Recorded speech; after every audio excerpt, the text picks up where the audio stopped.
សួ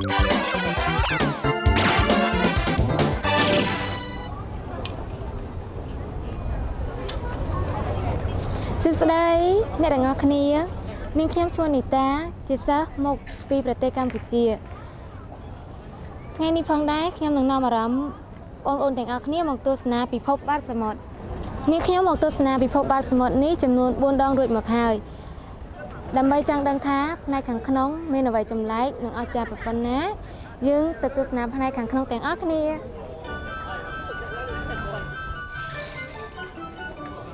ពិភពបាតសមុទ្រគឺជាកន្លែងមួយដែលអាចឲ្យយើងមើលឃើញនៅសត្វដែលមានជីវិតដែលកំពុងរស់នៅ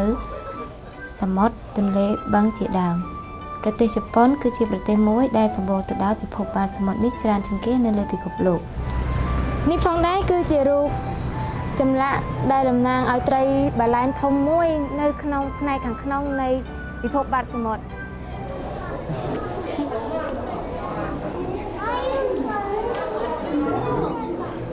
មកដល់កន្លែងខាងនេះដែរគឺវាមានទៅដោយត្រីឆ្លាមជាច្រើនប្រភេទនេះជាកន្លែងរោងកញ្ចក់មួយកំពុងតែហែនៅពីលើក្បាលនេះផងដែរវាជាសត្វត្រីឆ្លាមមួយប្រភេទវាពិតជាគួរឲ្យចាប់អារម្មណ៍ជាខ្លាំង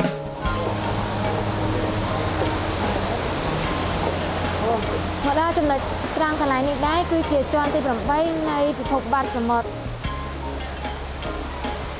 ដែលបានរៀបចំឡើងទៅដោយថ្មនិងទឹកជ្រោះរបៀបធម្មជាតិដែលនៅក្នុងប្រទេសកម្ពុជាមានជាធម្មជាតិជាច្រើននៅខាងក្រោមនេះគឺវាមានទៅដោយជាទីកន្លែងដែលសត្វភេរស់នៅកាមេរ៉ាមានការលំបាកជាខ្លាំងដោយសារតែការធ្វើចលនារបស់វាមានការរហ័សមើលនេះមកហើយនៅកម្ពុជាផងដែរក៏មានសត្វមួយប្រភេទនេះដែរធ្លាប់បានឃើញផងក៏មិនដឹងឥឡូវនេះយើងបានចុះមួយជាន់គឺនៅត្រង់ចំណុចជាន់ទី6យើងអាចមើលឃើញនៅទឹកដែលយើងមើលឃើញពីកន្លែងខាងលើគឺជាទឹកនឹងហើយសត្វមួយប្រភេទនេះផងដែរវាពិតជាមានការពូកែក្នុងការហែលទឹកពួកវាកំពុងតែហែលលេងយ៉ាងសប្បាយ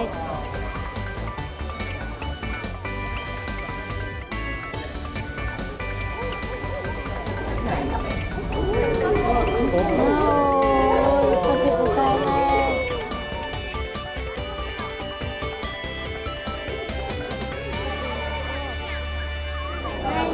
はいこっち見て見てគួយស្រឡាញ់ណាស់ភាពទាក់ទាញរបស់ពិភពបាតសមុទ្រគឺភេទសមុទ្រគឺរស់នៅសមុទ្រដែលត្រជាក់ខ្លាំងនៃភាគខាងជើងវាស៊ីក្តាមខ្យងជាអាហារមើលនោះវាកំពុងតែស៊ីចំណីអំពីការស៊ីចំណីរបស់វាគឺមានភាពចម្លែកភេទសមុទ្រគឺជាសត្វមួយដែលរស់នៅក្នុងសមុទ្របែបធម្មជាតិវាយកដៃសម្រាប់ស៊ីអាហារវាពិតជាអស្ចារ្យណាស់ពិតជាគួរឲ្យសម្រាប់អញណាស់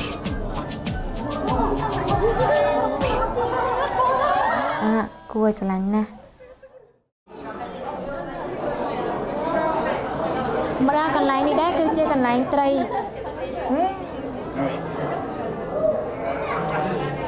កំពុងតែ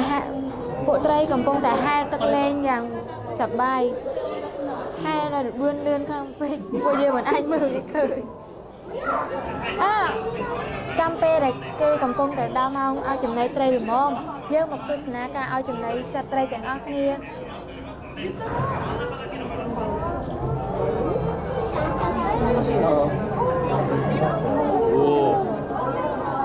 មកដល់ត្រង់កន្លែងនេះដែរគឺជាកន្លែងរបស់ត្រី Dolphin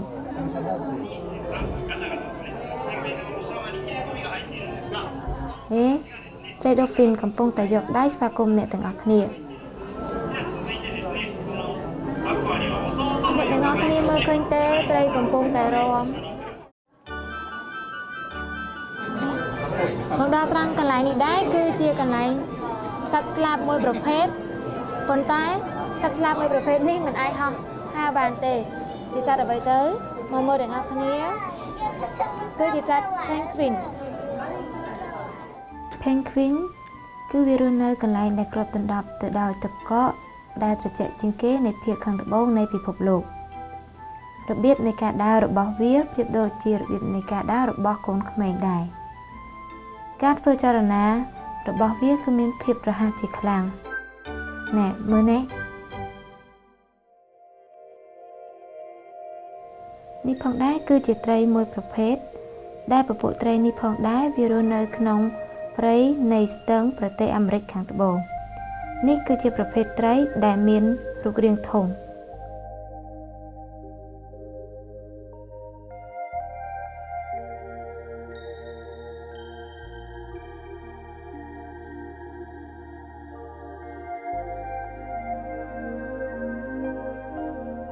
នេះគឺជាត្រីមួយប្រភេទដែលវារស់នៅក្នុងសមុទ្រដែលមានកម្ដៅក្តៅខ្លាំងត្រីធំមួយប្រភេទនេះផងដែរវាមានរូបរាងគួរឲ្យចាប់អារម្មណ៍ជាខ្លាំងត្រីនេះផងដែរវាមានប្រវែងជាង3ម៉ែត្រ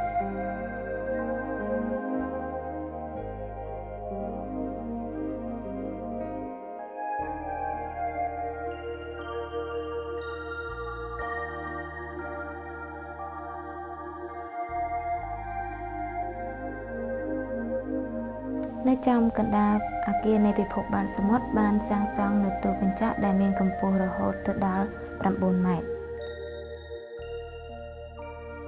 ដែលមានទៅដោយត្រីឆ្លាមដែលមានប្រវែងប្រហែលជា5ម៉ែត្រ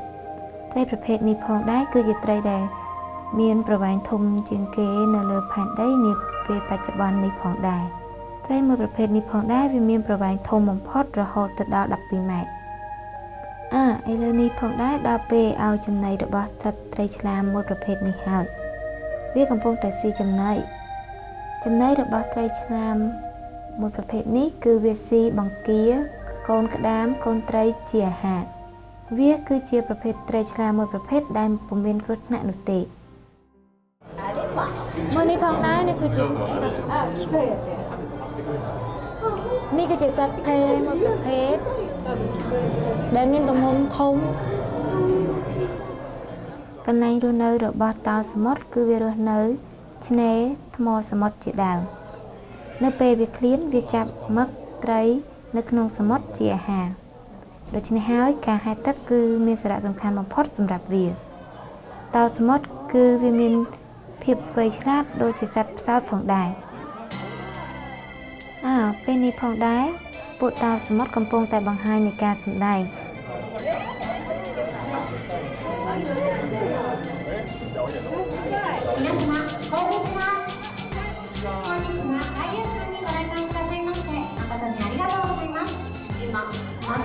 វាកំពុងតែព្យាយាមយកជើងខាងមុខរបស់វាដើម្បីស្វាគមន៍មកកាន់អ្នកទាំងអស់គ្នានេះគឺជាតោសមុទ្រឈ្មោលមួយក្បាលដែលវាមានទម្ងន់ទៅដល់250គីឡូក្រាម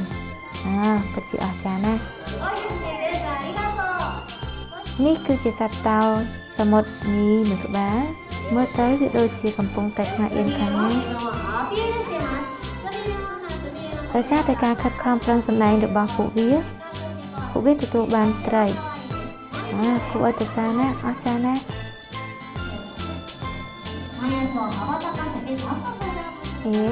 អីចឹងហ្នឹងបង្ហាញអ្វីដែរ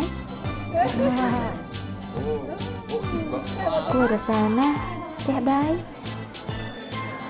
មើលតោសមុទ្រកំពុងតែហែលនៅក្នុងទឹកទាំងអស់គ្នា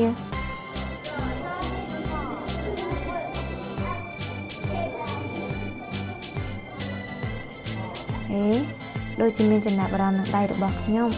គួរស្រឡាញ់ណាស់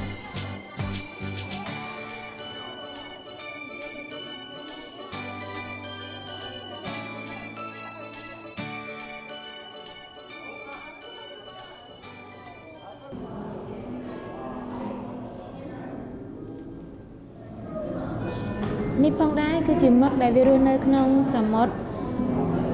ជាពិសេសនៅក្នុងបាតសមុទ្រយើងអាចមើលវាបាននៅក្នុងពិភពបាតសមុទ្រនេះដែររូបរាងរបស់វាគឺមានរូបរាងតុនប៉ុន្តែ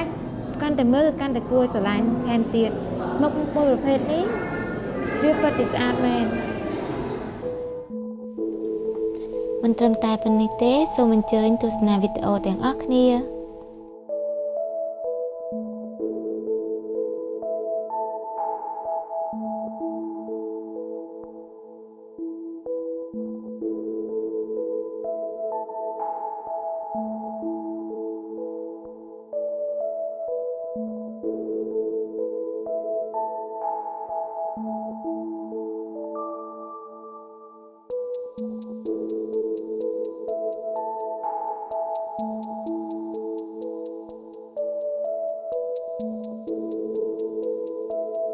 ក្រោយពីបានបន្ធូរអារម្មណ៍បន្តិចរួចមកមានអារម្មណ៍យ៉ាងដូចម្ដេចដែរ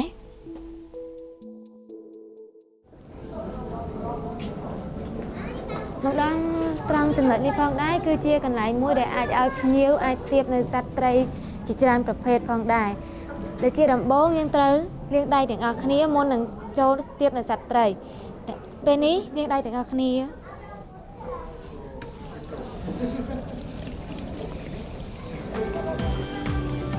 エイの尻尾とサメの口元には手を持っていかないように。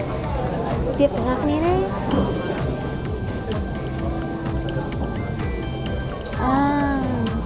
មានអារម្មណ៍ថាគ្រើម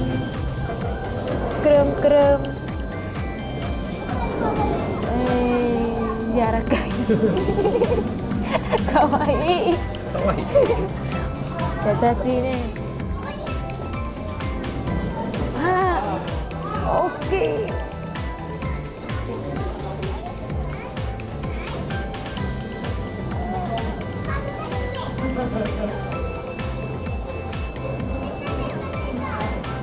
บอใบว่ารลง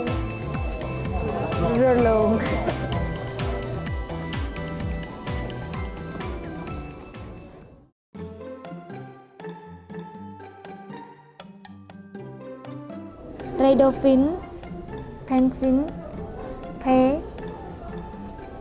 ថ្ងៃនេះផងដែរយើងបានមកទស្សនានៅពិភពបាតសមុទ្រហើយបងប្អូនមានអារម្មណ៍យ៉ាងម៉េចដែរចំពោះខ្ញុំមានអារម្មណ៍ថាសប្បាយរីករាយមែនទែនដែលបានមកទស្សនានៅពិភពបាតសមុទ្រថ្ងៃនេះពីព្រោះបានទស្សនានៅសត្វជាច្រើនប្រភេទដែលមាននៅក្នុងពិភពបាតសមុទ្រនេះផងដែរ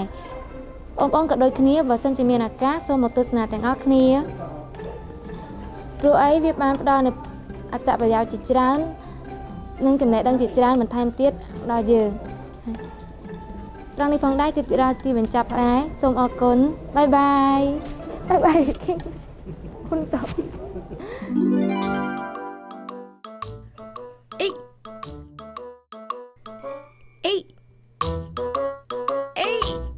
我按不到那个按钮，拜托，有谁可以帮我按一下？我求求你按一下吧，拜托。